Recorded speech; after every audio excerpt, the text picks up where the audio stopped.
बरगढ़ पौर परिषद तरफ डाकबाजी यंत्र द्वारा आज घोषणा करागला। बरगढ़ बानुटिक्रा छक रु सुधा क्लिनिक छक तक रास्तार दुही साइड के सरकारी जमी बेआईन भावे जबरदखल कर जेन माने दुकान बजार देचन से 48 घंटा भितरे खाली करवार लगी बुली बुली करी डाकबाजी यंत्र द्वारा घोषणा करागला। बरगढ़ पौर परिषद तरफ देखुनी खबर द्वारा आपण माननकु जणाई दिया जाउछि कि बांदुटिक्रा छक तारु सुधा क्लिनिक पर्यंत उभय पार्श्व रास्तार बेआईन भावरे सरकारी जगह को चपरान करथिबा व्यक्ति विशेष और दुकानी माननकु जणाई दिया जाउछि जे उक्त रास्तार प्रशस्तीकरण निमंते सरकार स्थिर करियछंती।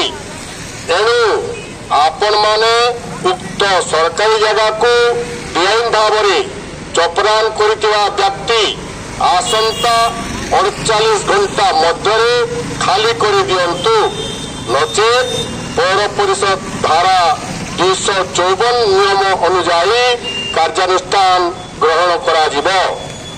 आपणक सेवारे पौर परिषद बरगढ़।